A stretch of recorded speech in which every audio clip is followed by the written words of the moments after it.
A long time ago, I used to like the Giants. And I mean, Kerry Collins, Tiki Barber, time. And then Eli became a Giant, and then still like the Giants. Something about the Meadowlands being seen with that gray grass in December and the cold and the blue and the gray. It just felt like that's football. That's football. Now, when you say the Giants, you just can't help but say, we're better than the Jets, and that might be your only defense. So,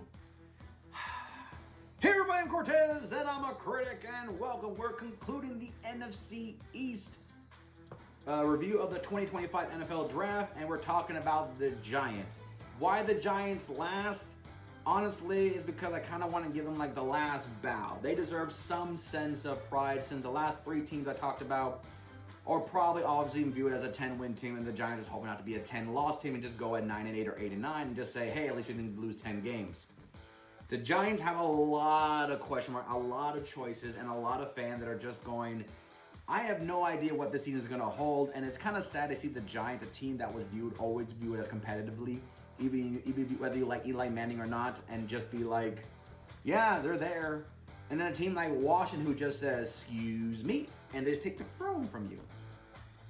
And this draft class is probably one of my favorites because there's a lot of players that I actually like that they got, to the point where now I have to be like, I got to pay attention to you because some of the players you drafted I liked in college are now on your roster.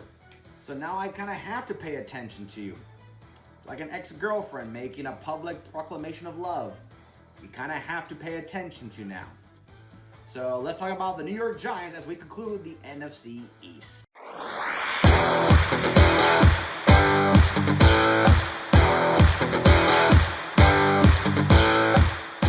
Okay, the Giants have 7 picks, so they got a full 7, even though they did make some trades, and then some of them were like, okay, so you still committed to that. You still kept what we all thought you were going to do. But because we thought of circumstances, you would have changed your tune, but you didn't. So, well, let's start with the easiest one. With the 3rd overall pick in the 2025 NFL Draft, the Giants obviously selected Abdul Carter, edge, Penn State. So, Carter, who was transitioned from an inside linebacker to an edge rusher, would then massively increase his draft stocks to the point where some even projected he could be as early as the number 1 pick. But Tennessee needed a quarterback, and they didn't want to gamble with their future with their fan base, so they took the choice obviously there. And then of course Jacksonville said no, and they went and got Travis Hunter. So Carter was the best of what's left, and being the best number 3 was like, I think we all kind of figured he was going to go to the Giants either way. Even if somehow the only thing they would not have done if Travis Hunter was still on the board at 3. That might have been the only time where we could probably say the Giants would have got Travis Hunter if he was still there. But if Travis Hunter's gone, I think it was kind of clear that it was going to be Abdul Carter. God forbid Hunter and Abdul Carter was taken, then we would have been interested to see what they would have done with those picks later. Would they have gone a quarterback? Would they got Cam Ward? Since he's right there now, since he was not picked up. So a lot of ifs, but the big thing is, the biggest factor about Abdul Carter is obviously what's going on right now. What's his jersey number? I mean, what's in a jersey number? Could be a lot of things. Every player, from baseball to hockey to soccer to football, the jersey number represents something. Maybe not the astrological and scientific and metaphorical, spectral of the gods type of meaning, but sometimes a jersey number represents something more with people. Sometimes because you want to idolize your favorite player. Sometimes because it's the first number you got. Sometimes it's, like I know some hockey players, is the year they were born. Not really too clever beyond that. And some could be as sentimental as something happened in my life that number represents something a little more emotional that, quite frankly, we don't need to worry about it. As of this recording, Abdul Carter has selected 51.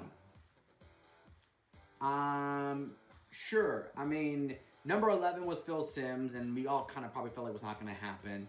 He kind of joked about 56 Lawrence Taylor, but I really felt like the The Phil Simms one seemed more hopeful. The Taylor was like, no, there's no way. There's no way you're going to get it. So he took 51. Sure, we'll see what happens in the NFL. I mean, 51 has always been viewed as a linebacker number, so to me it kind of fits him. We'll see what happens. I'm kind of surprised he didn't try to, go to a single digit or try to go to 12, just be one up. And then, there's a lot of numbers you probably could have chosen, but to me this felt more like I said, that was the big story of Abdul Carter. What jersey number he was and how he was satisfied with 51. We'll see what happens. I mean, some rookies get chosen numbers because of position, and then when the season started, they change. It happens all the time, even for a third overall pick on Abdul Carter. We'll see what he does in training camp, what he does in preseason, how much he plays in preseason before we can see what he can really do. And we'll see how much disruptive factor. I felt like the Giants last year was their defense with Burns and Thibodeau and all that they were going to be the formidable threat. It kind of didn't work. I can't help but feel like it was because the offense was so bad that the defense, Malik Neighbors was great with no quarterback. So there's a lot of questions with the Giants, but I really felt like the Giants defense was going to be top 10. And apparently I was very wrong on that. So we're hoping that with Abdul Carter's, disruption, their own Micah Parsons comparison. I mean, come on. Penn State number 11 being taken in the NFC East just writes itself. So Carter being picked up by the Giants, we all kind of figured it. Nothing more to say except, does he like 51? I think that's the biggest question right now in New York. And then, with a drastic change, they traded back to the first round, the 25th overall pick in the 2025 NFL Draft. The New York Giants did not select who we thought they were, but instead they selected Jackson Dart, quarterback out of Ole Miss. Jackson Dart was always viewed as the quarterback that the Giants would trade back into the first round to get, and they did. The biggest thought is that when Shedeur Sanders was still on the board, everyone thought this was going to be the Shedeur Sanders pick. He's going to New York. But with multiple reports that we're hearing now about how the Giants viewed Shedeur Sanders, if we would have known that the day of, we'd probably been like, yeah, no. And they got Jackson Dart. What can I say about this pick really is, sure, I'm getting Daniel Jones vibe where I kind of feel like, yes, he showed promise. Yes, he played. Yes, he got more chance because a lot of the quarterbacks didn't play, including Shedeur didn't play in the combine or do anything like that. So, of course, Jackson Dart had more time to get more attention. But I don't know, man. I mean, one, he's not projected to start right away, but we'll see how the season goes, whether he gets yelled at by the fans and say, just put him in. Just put him in. You got Russell Wilson and Jameis Winston. And honestly, for the sake of argument, Jackson Dart probably will not play this year, God forbid injuries that led him to the play. Or, the season becomes like a, 3-14 type year, and it's like, or 3-12, and they're like, well, we got 2 games left, let's put Jackson Dart and see what he can do. For peanuts just to get the fans hopeful for next year. So to me, this is more of a, he's not for now, he's done for the future, but it's like, and here we go again. Getting another quarterback in the first round, trying to hopefully relive the day of Eli Manning. But Eli Manning was 500 overall, but he won 2 Super Bowls, so I guess we're okay. Russell Wilson, Jameis Winston, we'll see what happens. Honestly, when they got Russell Wilson and Jameis Winston, I thought they were not going to get a quarterback at all, but experts said Jackson Dart that they were, and they did. So I guess so far the Giants' first 2 picks was basically projected by everyone that knew the Giants, or everyone that was a commentator on football. They knew it. So Jackson Dart is a Giant. Okay. We'll see what happens. Let's see how it looks in preseason, because we all know he's going to get more playing time than Winston and Russell anyway. So after giving up that, they waited because they had to. They traded up to the 3rd round. With the 65th overall pick in the 2025 NFL Draft, the New York Giants selected Darius Alexander, defensive tackle from Toledo. This gentleman is a lot more athletic than his position dictates. And with everything, Lawrence, Burns, of course, Abdul Carter. Here, according to this, Darius Alexander is viewed as behind Raheem Nasir-Roach, which is the former Buccaneer. How funny. He's viewed as potential, defensive end, interior side, because I've watched Toledo mainly during the bowl game season, and I saw what he'd been able to do. I feel like this guy is a little bit more athletic, which therefore that's why they put him more as a defensive end in a 3-4 defense than more the interior nose guard defensive tackle, because that belongs to Dexter Lawrence, and Dexter Lawrence has not one way deteriorated from his position, that position he got drafted. So this is obviously the perfect fit.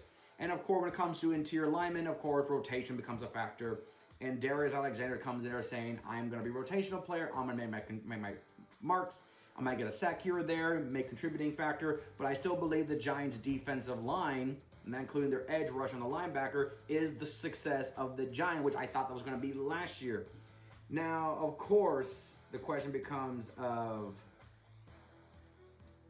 Thibodeau,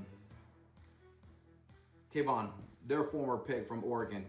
He has not really developed, and he's probably on his last, and not renewed his rookie deal, so we'll see what he can do. I think the goal is to probably have Burns and Carter, and have Thibodeau to potentially get rotation. I cannot pronounce the guy's name. Kayvon, there you go. To potentially be coming as a third down guy, and he might, maybe be a trade casualty before the deadline. He might. Depends how the season goes. He might be viable to be traded away because a player needed desperation. And of course, that means everyone else is doing well because he's not even viewed as a day one starter. And that's kind of sad for a guy that was a first round pick by the Giants that they felt very promisingly about. And sadly, I think he's only known for a cheap shot that one time where he basically showed no remorse for it and basically got flagged by everyone commentating about it. Then to the fourth round. My favorite pick. I just hit my hand on my table. I was so excited. With the 105th pick in the 2025 NFL Draft, the New York Giants selected Cam Skattebo, running back, Arizona State. Go Sun Devils! Yes! Oh, when I heard he got picked up by the Giants, I was like, I'm a Giants fan again! Mainly because of Cam Skattebo. If you guys just watched one game, and it was the Texas playoff game between the Sun Devils and Texas, I think you would have been a Cam Skattebo fan of the Peach Bowl. I think it was Chick-fil-A Peach Bowl? I think it was Chick-fil-A Peach Bowl. You would have been a fan of him. This guy was carrying the team on his back in a time where it felt like there was no way the Sun Devils had a chance. And funny enough, the Sun Devils were the only team that was considered, respectable by most of the playoff committee and most YouTubers because they felt like that everyone else kind of sucked. And the sad thing is they kind of proved that.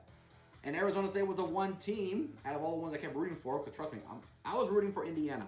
I was rooting for SMU, I was rooting for Boise, and I was rooting for Arizona State. For the fact is that I root for underdogs.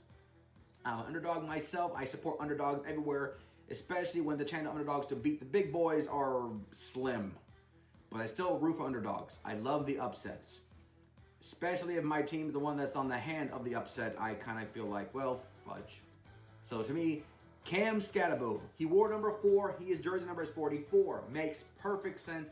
I am looking forward to seeing what he can do. Tyron Tracy Jr. was a great rookie last year. They still got Devin Singletary, and Cam Skattebo is there. The question will be, how much do they utilize Cam Skattebo? I don't know.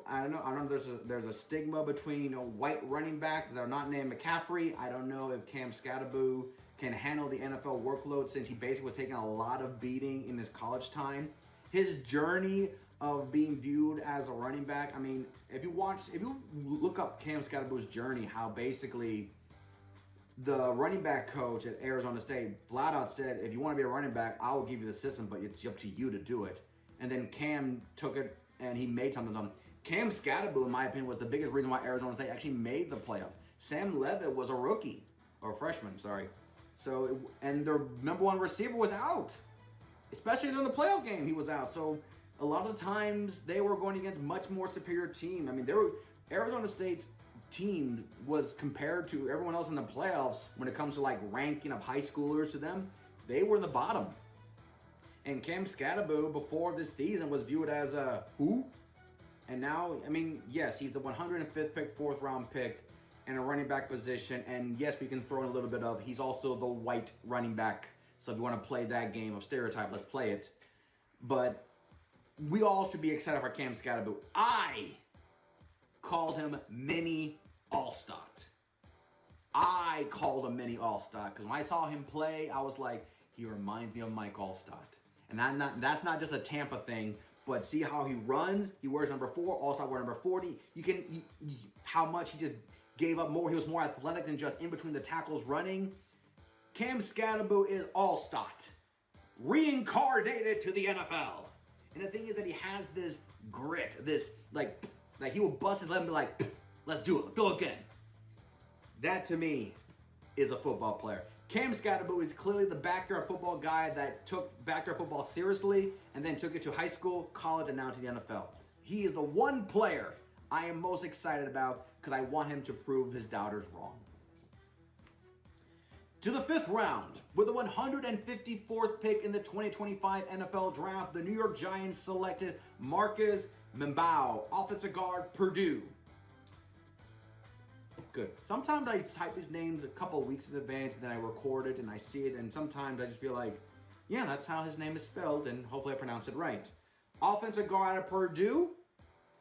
I mean, we always want to protect your quarterbacks. I feel like this kind of screams we want to get more inside the running trajectory with our running backs, whether it's Cam, whether it's Tracy, whether it's Singletary, whoever. We kind of want to solidify that. Marcus is viewed as a right guard behind Greg Van Roten, so he's not viewed as a day one starter. But for a 5th round pick, 154th, and be viewed as a backup already for the interior side, that to me feels like they have much faith, much projection, and development to you. And of course, we'll get to the playing time a lot more in preseason because sometimes starters don't play much preseason. That's why the first 4 weeks of the season always, to me, is viewed as a preseason because we never know what they really are because the starters are not really playing together in a competitive environment. Most of the time, the backups play probably more times than not, 8 out of 10 plays, 8 out of 10 reps, 8 out of 10 series than most of the starters. Some of the starters, they play basic plays just to get through the functions. So to me, Marcus will get more playing time in the preseason, and we'll see how much he develops, especially if he becomes a run blocker and how good he is. Oh, that's going to bring wonderful success for the Giants. Because I believe the Giants, as much as they like Malik Neighbors, and they do got 2 quarterbacks that like to throw the ball, I can't help but feel like they want to probably run first more than pass first. So to me, Marcus is a value pick at a late round, and that screams benefit for the Giants' future. And then they did nothing. And then they got the last 2 picks in the 7th round. With the 219th pick in the 2025 NFL Draft, the New York Giants selected Thomas Fidone II, tight end, Nebraska. Tight ends are always a gamble because sometimes they don't develop until later in the career. Sometimes they're overly valued in the first round. I mean, look at Kyle Pitts. I kind of feel like he needs to go on a better team. But sometimes I feel like how much is Kyle Pitts and how much is the Falcons and how much is a combination of both.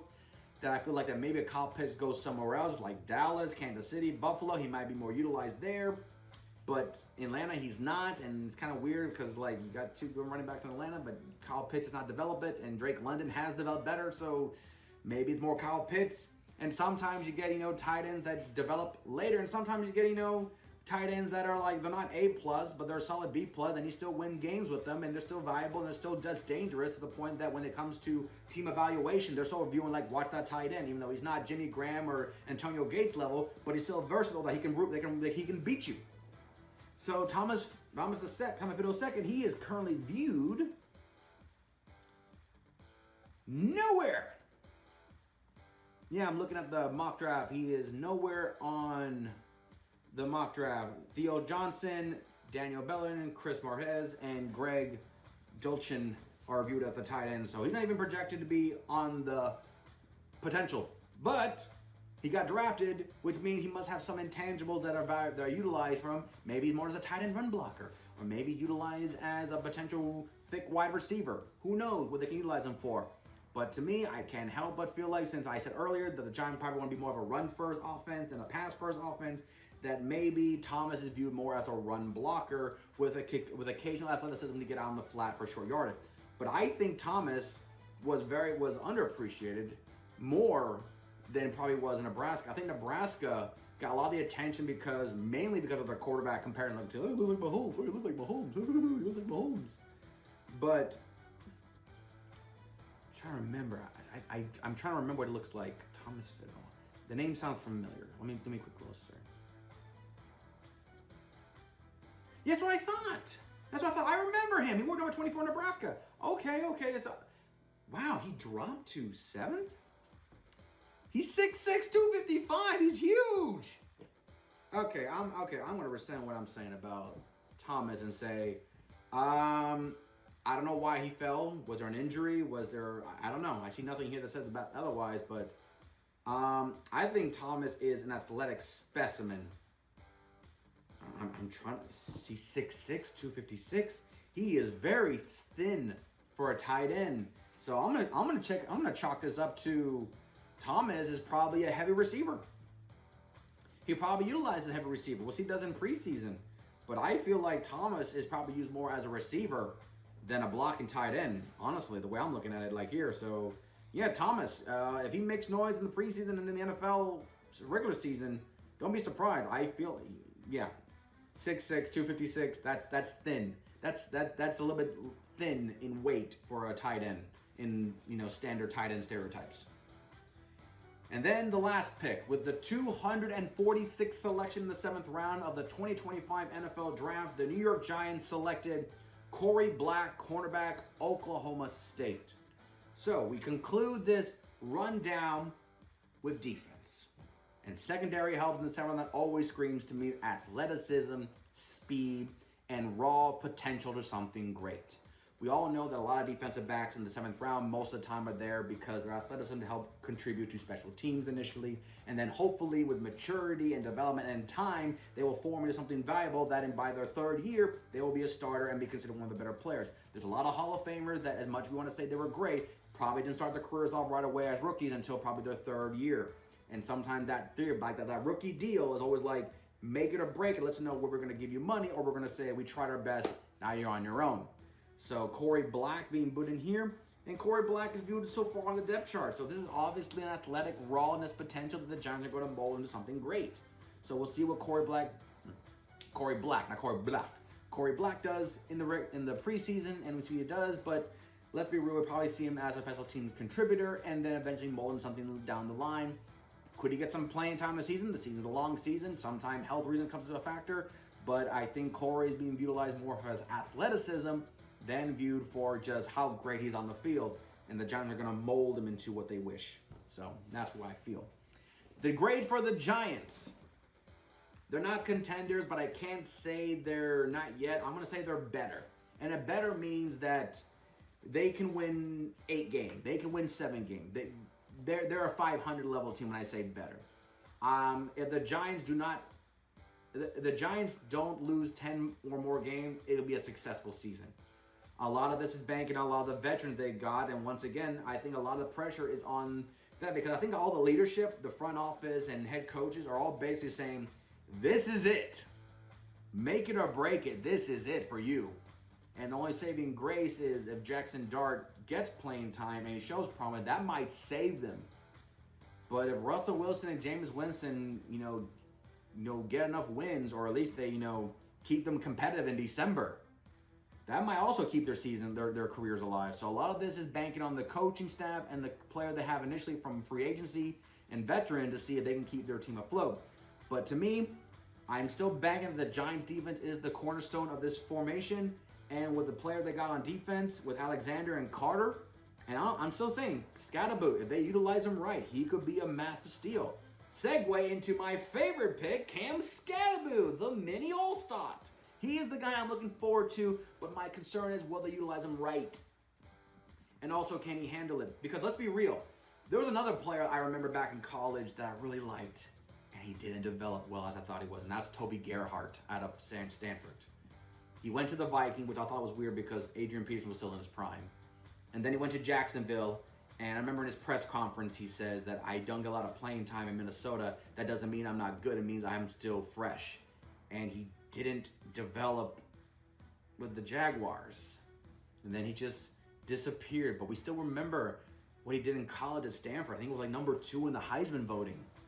So, no disrespect to Cam Scatterboot, but there's always this notion of running back that were so dynamic in college, and then the NFL just doesn't sync to their style. And you can't help but wonder that, is Cam Scatterboot going to be the Toby Gerhart? Or is Cam Scatterboot going to be,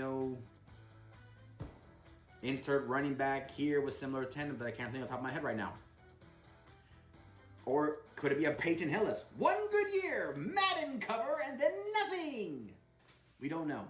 But Cam Scatterboot is still my favorite player.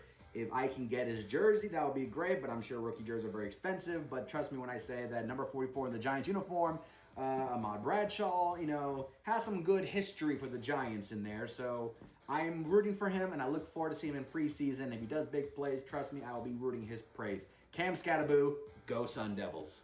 And that, ladies and gentlemen, is the end of the NFC East. We are done with the East. And now we're going to stay in the East, and we're going to go to... I have my notes. Wow, we're going to the West. And the first team we'll be talking about in the NFC West, we're staying in the NFC, ladies and gentlemen, will be the Arizona Cardinals to see, one, what have they done to make Marvin Harrison's second year thrive, Kyler Murray in this situation, and just the Cardinals in general. What can they do to get over the hump and be considered competitive? Because let's be real, Seattle looked good, the Rams look good, and San Francisco, we can't help but feel like they're not going to get better after one bad year.